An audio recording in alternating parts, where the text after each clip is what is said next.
Education is a lot more than just reading a book. It's figuring out yourself, figuring out your journey, and building from there. You got to really step outside yourself, figure out exactly, do you know this or not? That's something that I took, and that practice allowed me to actually build, and understand exactly what I needed to do, be intentional. Kameron Kimbrough is the assistant principal at one of Chicago charter schools and the program manager at multi-tiered system of supports and member of the National Society of Leadership and Success. And some leaders, some educators don't come from the classroom. That's a part of the problem. This world is not easy. Life is not easy, it's hard. So what tools will you gather along the way that can help you think through some things, that can provide you with some sort of relief? Because we're all gonna have it, we're all gonna have our difficulties, but along the way, what have you built so that it can help strengthen you for whatever's about to come? What brought you to education? What made you stay in education? Because lots of people come to education, but they don't stay, right? Yeah.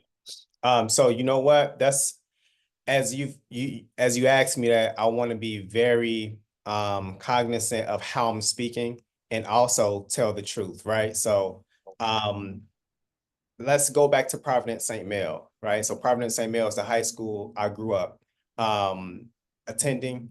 It was it's a high school on the west side of Chicago. It's pretty cool. Pretty small though, right? So it's a private school. It's a place where you have primarily Black students, right? So I don't see Hispanic. I didn't see, you know, any white students. I didn't see any other ethnicity pretty much, but Black African American, right? So for me, that was a place of normalcy, right? Regarding culture, students who look like me, etc. That was a place where I began the journey of education. When I was in elementary school, that was a time where, okay, well, you know what? I felt like I could be somebody, but I didn't know what it took, right? High school was that first spot for me. And it taught me a couple things. It taught me accountability. It taught me work ethic. It taught me creativity and also setting expectations for myself. My sophomore year was a struggle. My freshman year was a struggle. We had a I played basketball, right? So playing basketball gave me an outlet to my life in general, right? So when growing up, I middle class family, you know, maybe tipping towards lower class. My mom worked with $600 every 2 weeks, 3 boys, 2-bedroom household. So you got 5 people in the household, me, my mom, my dad, you know, and dealing with that and understanding what comes with it. You don't get to eat everything you want every day, you know. Attending Providence St. Mel was a way out for me, even though I didn't understand it at the time. I didn't realize it. You know, I thought so many things were normal. I thought that, you know, riding a bus with, you know, a crowded bus every single day to school was just a normal thing. Everybody didn't have a car. I thought that, you know, using the stove to heat your water to take a bath was normal. I thought that heating the house with the stove was normal, you know? So when I look back in retrospect, I see how those things molded me and led me on the journey to self-discovery, right? So education for me is it's a lot more than just reading a book. You know, it's figuring out yourself, figuring out your journey, and building from there. So freshman year, I struggled in high school. Sophomore year, I began to figure it out a little bit, but not a lot, because I was still trying to play as if I knew. You know what? I'll say something. People who are smart or know they're smart, they shouldn't make the classic smart person mistake, and that's thinking you're smarter than everybody else. And that was my mistake. So sophomore year, I got a letter from Providence St. Mel saying that, hey, you have to go to summer school. I took that letter. hid it from my mom. Following year, I was a junior. I never forget this lady named Miss Ward. She came in and said, "Hey, Mr. Kimbrough, come here." You know, I said, "What's going on? What's up? You know, is there a problem?" You know, I'm just chilling. You know, I'm a junior. She said, "Hey, you know what? You need to go to summer school." Now it was only one class, right? One class. I remember why I had to do it because I did not study for a test and I cheated on the test. The math teacher said, "Hey, you know what? Cool beans, good. I'm gonna just say bad choice." That's what he told me, Mr. Hendricks. I'll never forget him. He said bad choice. So I thought I was scot-free. I wasn't, right? So she came in, she said, "Hey, you know what? You're supposed to be a sophomore." Imagine being with the guys, being with the people you love, being with your homegirls, your homeboys, and figuring out that you have to go back. That's embarrassing, you know? That's embarrassing. And a lot of people would have probably ran from that. Um, I remember the conversation I had with my mom in the car. She said, "Hey, you know, I'm paying tuition. You know, we are already struggling. I'm paying tuition each year. It's a private institution, supported by donors, right? So my mom asked me, "Do you want to stay here? Are you gonna actually continue through this year and excel so that you can graduate? Or you can go to the school down the street, right? Marshall Commandos, right?" Um, she, I looked at her and I said, "Hey, you know what? I'm gonna stay and I'm gonna do what's required." Because it was my decision to do what I did, cost everyone money, time, and energy. So I need to suffer the consequences and accept the challenge, right? A lot of us, and that's just accountability, right? When we think of challenges, we think of suffering, but in actuality, there's a growth process in there.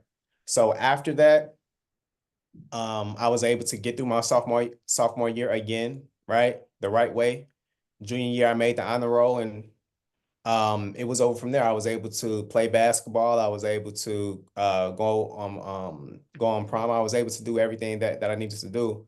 But that was the start of me discovering myself and saying, "Hey, if I don't get myself together, I'm gonna have some issues." So after that, after high school, I went on to college to Millikan University. I attended Millikan University. They had a great table of business program. So I decided to go. Also, they gave me the most money. So I didn't have that many options. You know, let's be real. I didn't have too many options, but they gave me the most money, financial aid based off my household income. In Europe, you don't have to pay for college, right? Right. In most of the countries, Most of not the countries. all of Okay. them. Okay. So I had to pay for school. In regards to student loans, of course they are expansive, but it's a normal loan. Okay. So at the end of the day, I was fine with it. My mom, she just wanted me to go to college, right? First generation graduating student going to college. So at the end of the day, everything felt right. I graduated with table of business degree. So in business marketing, went through financial accounting, went through managerial accounting, probability of stats, very grueling. One experience from there, I remember I was in this corporate of finance class, right? Dealing with accounting. And there was an exam. Um, I was probably one, in this class, I was the only black person in there, African-American male. So I'm in there. We get our results back from the test. And my two white friends, in front of me, they like, "Man, like, this is difficult. Wow, this is just tough." Um, and then my homie, I never forget his name, Matt. He looked back. He said, "What you get, Kimbrough?" And he looked at my paper. He's like, "Man, you crushed it." Like, wow, you crushed it. So in that instance, I'm looked at as, "Oh, this guy's smart." you know, whatever you think the expectation is. But I knew that I studied for that test, right? I may have some things about me that may be seen as talent, right? But I studied for that test. I know I went to the teacher who was actually from Europe. She was Russian, right? I went to her day after day before that test came out, right? And that's a testament to what Providence St. Mel gave me also. You gotta cut the pride, man. You gotta really step outside yourself, figure out exactly, do you know this or not? We're not going in there winging it. We're just not doing it. Right. So that's something that I took, and that practice allowed me to actually build and understand exactly what I needed to do, be intentional. Right. So I graduated out of Millikan. After that, I got a master's degree in elementary education. I went on to get a ED.S degree in educational leadership, school level leadership, and now I'm a doctoral candidate for National Louis University. So It's a long throughout, list. so right. So I mean that's essentially my journey. That's how I got into education, and you know I became a teacher, and from then on, you know it was my passion to actually be productive in not only an area where I felt like, okay, this could be for me, but a new discovered passion to help students that, you know, need help in my environment and in community. And there is so much to unpack from what you have been telling us all this time. What I wanted to ask you is, what does it mean for a leader to say this was a mistake? Because everybody is afraid to admit their mistakes, right? Mhm. Especially leaders or people of high positions. What does it mean to you? And how is this a teaching opportunity for us? Well, in admitting that you made a mistake, you present yourself with an opportunity to learn, right? So unfortunately, when it comes to administration and leadership, um, there's not a huge separation from the kids and the adults. Like I'm just keeping it real. It's not a huge separation, but the people who find a way to be reflective, right? You can say, hey, you know what? I made a mistake. I'm able to learn from this. Now, the end goal of that, the end goal is, okay, now we can work towards solutions.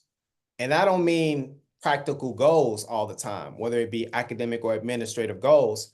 I just mean collaboration, communication, because that's the first barrier that holds a lot of schools back, right? When we talk about leadership, it's less about what I can do. It's about who I am. Am I a great builder of communication? Let me ask you a question. We talk about this thing experience, right? I'm a young guy, right? So when you see me, hey, you know, this guy's young. Why should I listen to him? Um, if I'm, let's say 30 years of experience, let me ask you a question. Would you take someone who's experienced versus someone who's reflective?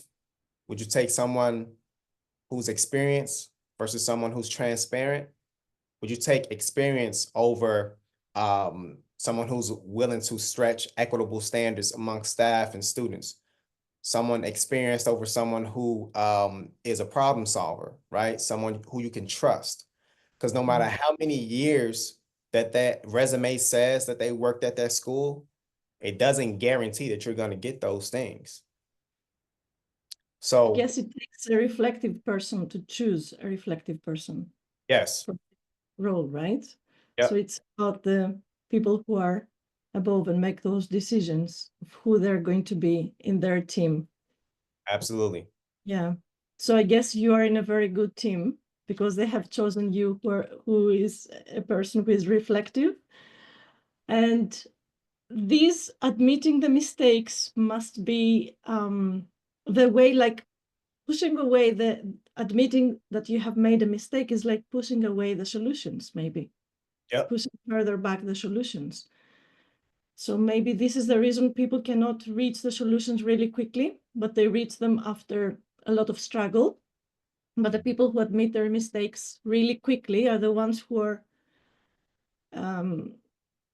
more easily stepping on the next step instead of staying and lingering on the what's wrong, Yeah. Yeah. And right? you know what? that happens a lot. There is a recent scenario for me where, hey, you know what? Are we gonna focus on the problem or the solution, right? Especially if someone made a mistake. It's very hard for a leader to come to you, an administrator, and apologize. It's very Mm, hard, right? So if we understand that and that person does it, okay, let's start from there. This person is looking for a resolution, right? This person has made accountability. This person is stepping outside of themselves. This person is practicing empathy, right? So if they can apologize, that's the first step, right? We always say, hey, you know what? If I'm coming to a therapy office, the therapist can't help you until you want to be helped, right? If you're focused on a problem and shutting down, okay, we need to focus on the solution first, you know? And if we focus on a solution, then we'll be solution oriented. Different things come out besides the problem, for sure. and how has this person you have become now, how has this person been a role model for the young ones in primary schools and in high school? Sure. So, um, it started when I taught at a high need school in Chicago, west side of Chicago, and a lot of these students were, students who grew up in the shelter, homeless, just they need more than others, right? And in this instance, I didn't have all these degrees, credentials, right? I didn't even have the experience, but I knew that these students needed me to be who I am, right? Um, the reason why I want to be myself now and the reason why I feel comfortable in being myself is because, I've proved that, hey, you know what? I've gotten all these degrees, I've got the credentials. There is no difference between someone who is looking to make a difference without the credentials and someone looking to make a difference with them, because I've done it, right? So, it's about student achievement at the end of the day.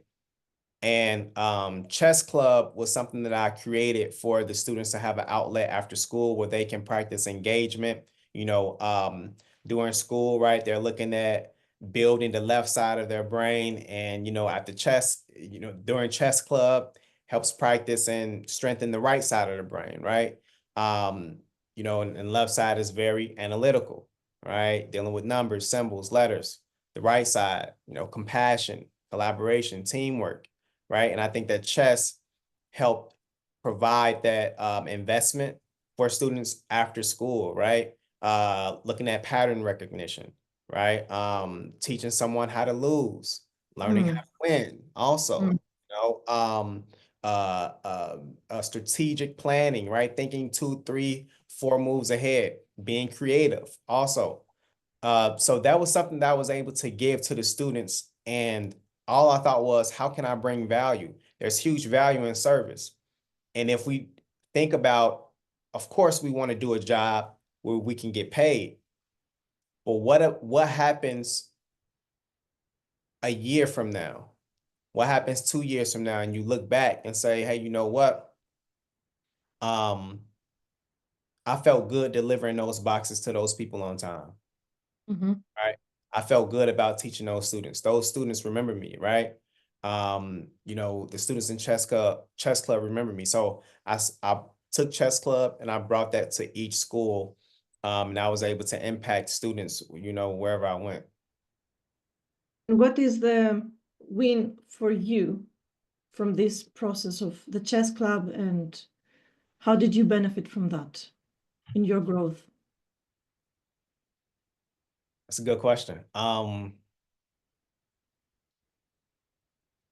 For me, it's essentially understanding that I put students in a position to learn themselves, to grow, to smile, and hopefully they remember this moment. Um, and through all of that, they can have a win. I'm gonna be Mhm. honest with you. Uh, this world is not easy. Life Mm, is not easy. It's hard. So, what tools will you gather along the way that can help you think through some things, that can provide you with some sort of relief? Because we're all gonna have it. We're all gonna have our difficulties, but what can you along the way, what have you built so that it can help strengthen you for whatever's about to come, right? At Morton School of Excellence, because I obtained a master's degree, the principal actually told me that she wasn't able to pay me anymore from the budget, and that I would be out of a job. Right? Imagine imagine excelling, getting a degree to teach students better. You already have the job. You've been teaching before you had the degree, right? You spent 2 years, and the boss tells you, hey, you know what? That's a bit too much. I'm sorry. That's a bit too much. You got a degree now. We got to pay you more. You more qualified. You more this. You more that. You know how to teach a little bit now. Ah, we can't do it. I'm sorry. You know, how do you respond to that? Right? Do you say, hey, you know what? I'm done with education? Or do you go back to the drawing board and say, hey, you know what? These aren't the only students that need me. Right? So that's what I did. And it's turning out well, and I want to make sure that I keep the same passion going, because I know there are more students that need me. I'm only 30 years old, so I need to keep pushing and still find strength from those students, because at the end of the day, that impact that I made, I feed off of as well, right? In preparation for life. Yeah, and I feel that this has been a healing process for you as well, for your own childhood, right? Yeah, for sure. I mean, my again, I can remember on the carpet, cold, eating cold chicken from Church's Chicken down the street, people get up in leadership, administration, and they change. You see them walking around with Gucci hats on, and Gucci shoes and Louis Vuitton bags, this and Louis Vuitton that. You can't tell them nothing. At the end of the day, I'm a lifelong learner. I'm not about that, right? I already know that stuff, it means nothing. It literally means nothing. You can buy tons of that stuff and it just sit and collect dust. What brings true value and what is purposeful to me is what's up here. Because what's up here will help save you. Even basketball players, after they make their millions, they still got to use this, right? And at the end of the day, if you don't have it, you can lose your money.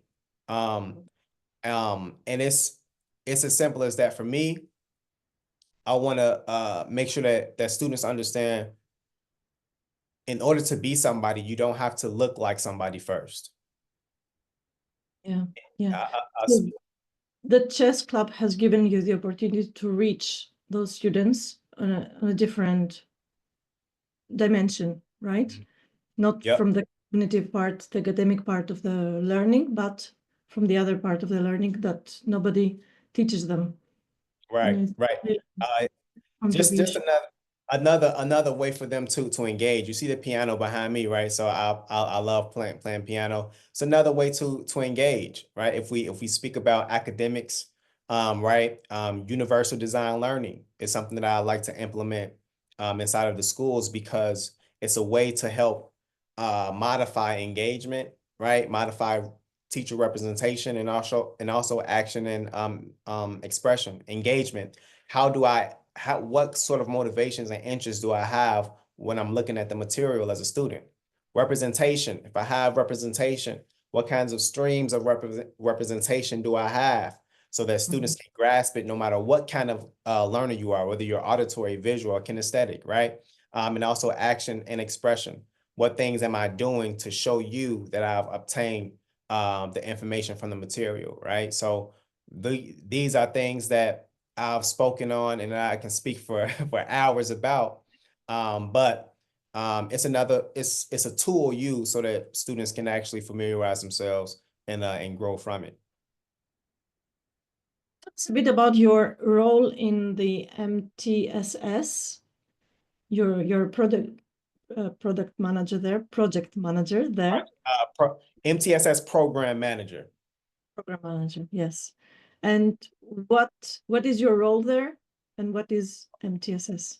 Sure. So MTSS, multi-tier system of supports, right? So it's a supporting system, a multi-tier system to help students learn the academic material. And within these tiers, you have three, right? You have tier one, tier two, and tier three.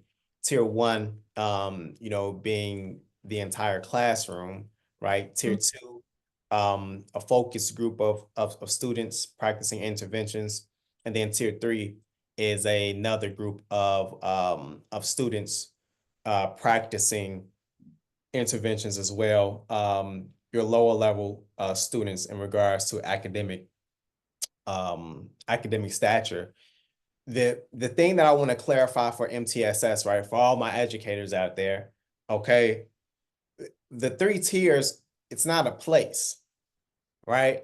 Sometimes you say, oh, this kid needs tier two. Let's get him out of the classroom. Hey, this kid needs tier three. Let's go with the interventionist. Let's go with the sped person.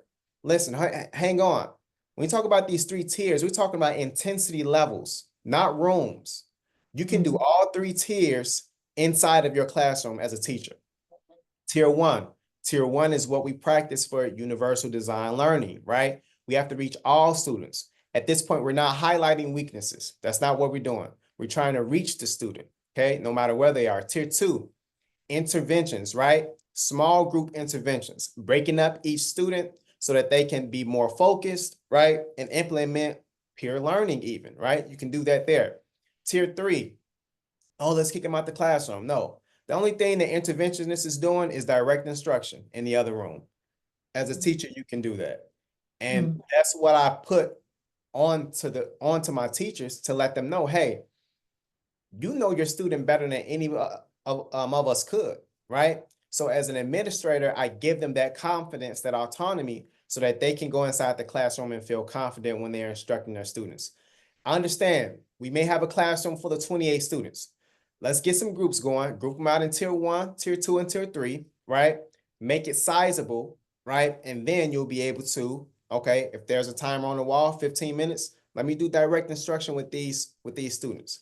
If I'm primary, right, K through 2, all right, if we're looking at some CVC components, you can do that as well. Phonemic awareness, you can do that as well. If I'm intermediate, right, 3 through 5th, well, some intermediate schools go just 3 through 4. So it depends, right? But I could look at a comprehension-based reading assessment, right? That looks at main idea versus theme. If you have students struggling, break it down, give them the definition of what main idea is, right? Theme, and you can look at that in all three tiers. Middle school, same thing.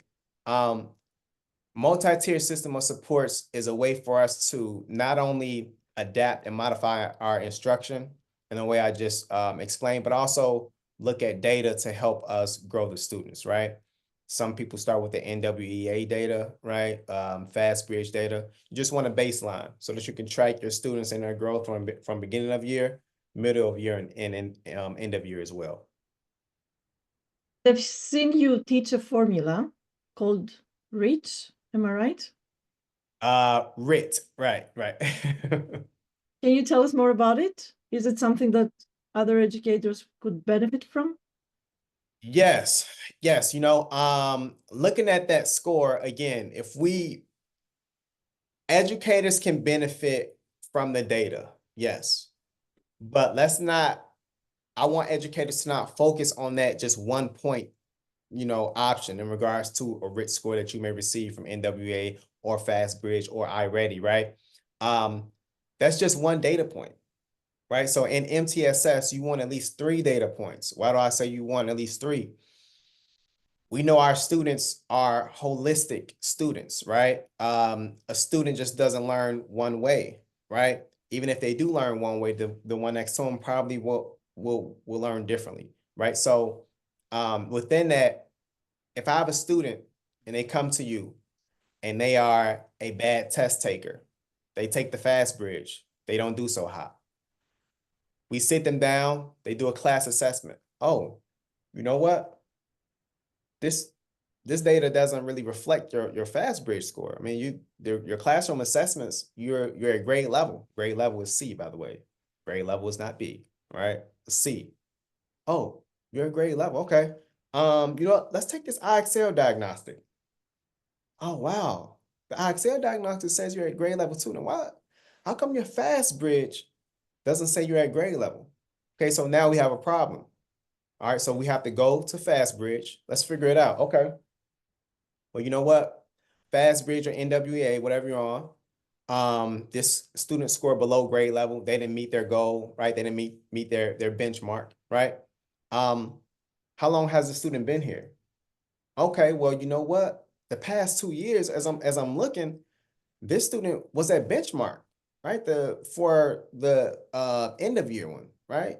Oh, you know what? The beginning of year one, they were at benchmark too. So what happened today? What happened when they tested this time, right? So we have to talk to the teacher now, because past experience show us that this kid is at grade level. We have other data that shows us that this kid was at grade level. But what if we didn't? What if Mm. we didn't have it, right?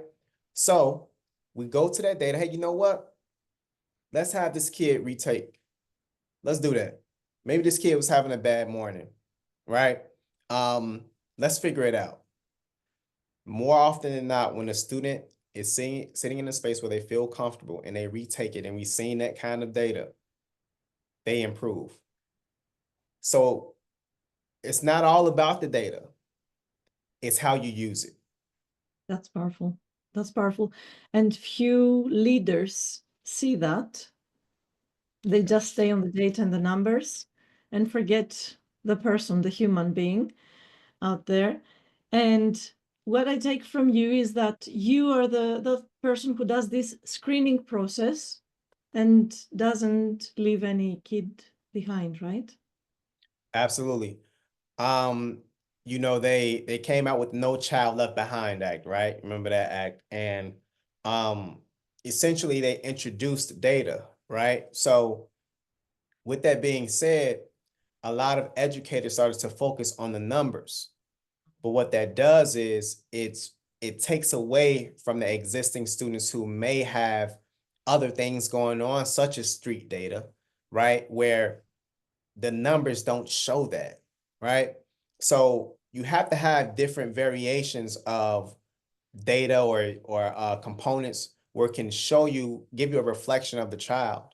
Um, Unfortunately, in regards to a lot of education, there aren't a lot of men in education.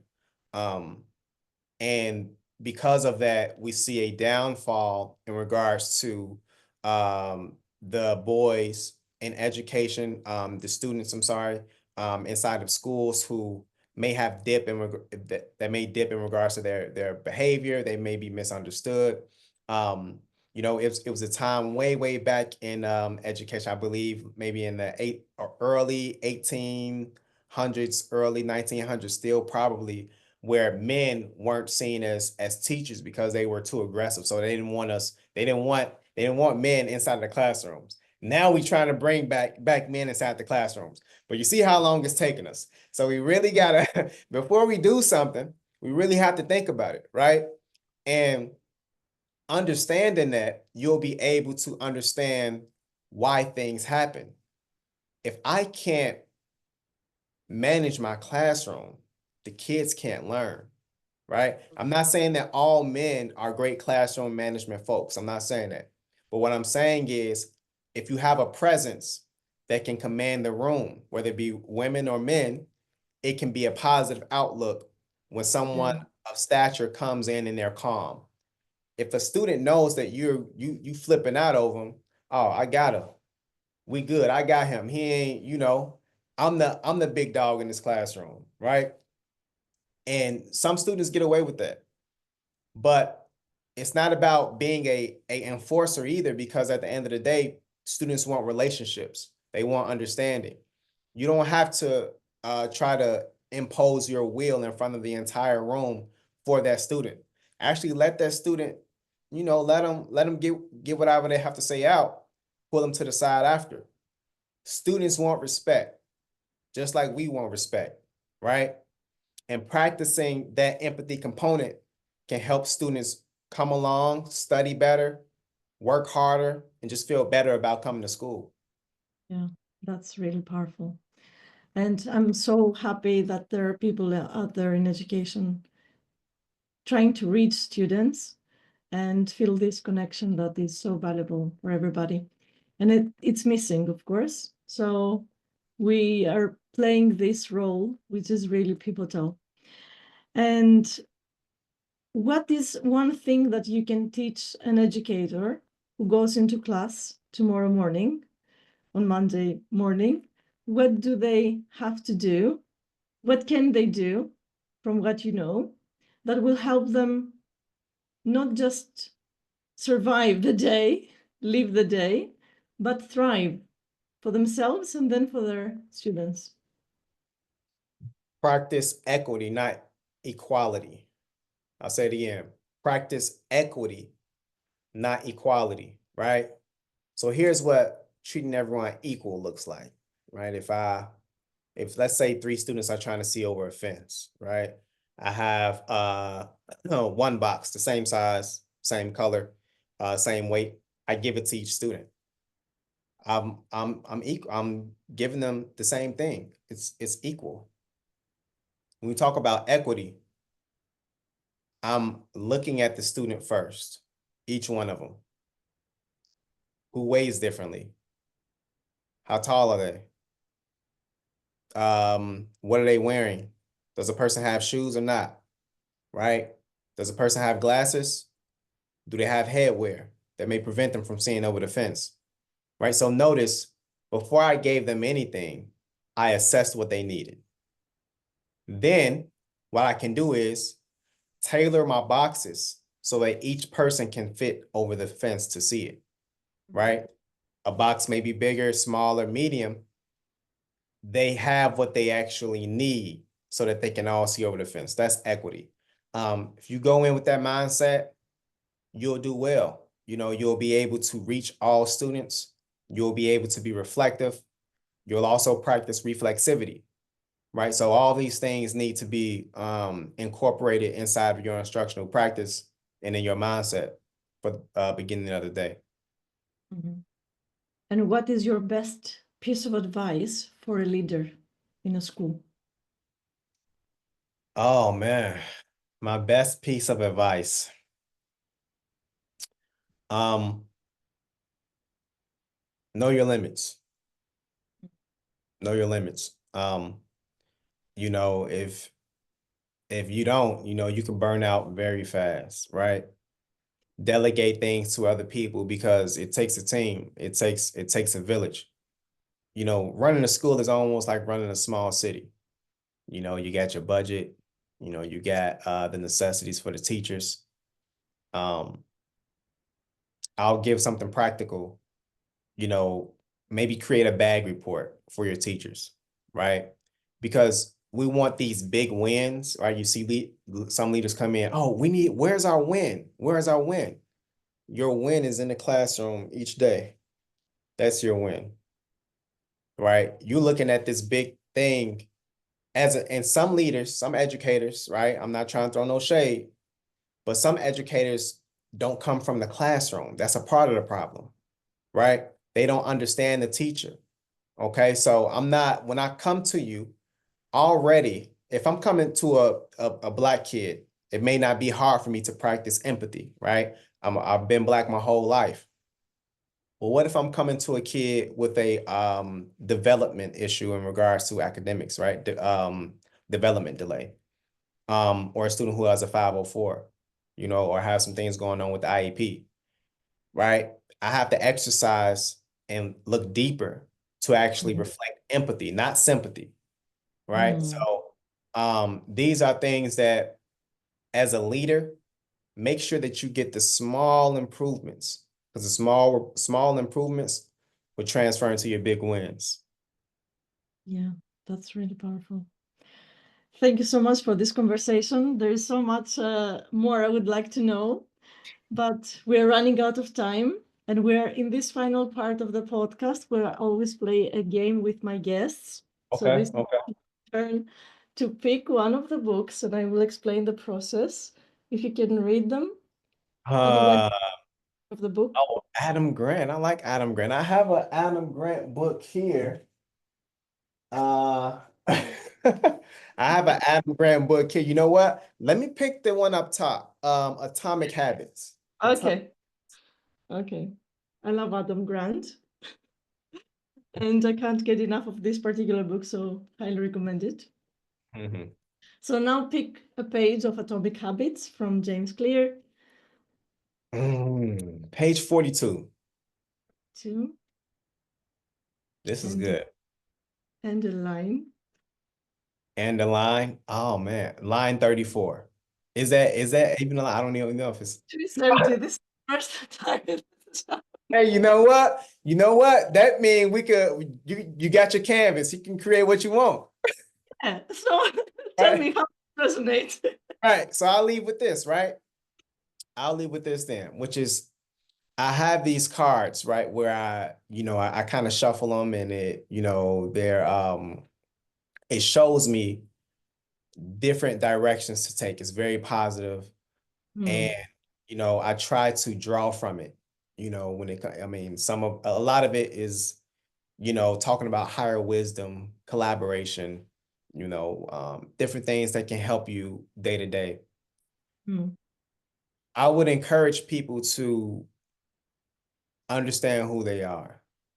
A big thing in education is doing just that, understanding the student, understanding yourself, understanding a community, right? Understanding what people need. Um, and within that, you'll be able to understand not only what other people need, but you'll begin to understand what you need. At times of, service, we tend to not think of helping ourselves by helping other people. You'll be surprised at what you help other people do that you can see that you can benefit from that. Hmm. I would encourage all educators to keep going. I know it's hard. I know it's difficult. It's tiring. All jobs are hard. The custodian job is hard. The teacher's job is hard, right? But we need it. And the book hack had a really nice turn. It did. It did. It did. Be who you are. Be who you are. Create what you want. Life is short. Life is short. Yeah. So, and it goes fast, and you never know how much time you have. You never Mhm. know if you turn the page and it may not be nothing there. So, write your story now. Yeah, write a story and see your everyday as if an empty blank canvas, because this is, can get you like forget everything you know about yourself and start over. And that's a must. Absolutely. Mm. Absolutely. And go after what you want. Go after what you want. There will be plenty of people that will doubt you. Say you can't teach for 2 years and be inside of a program and then go to another program after that. Go after what you want.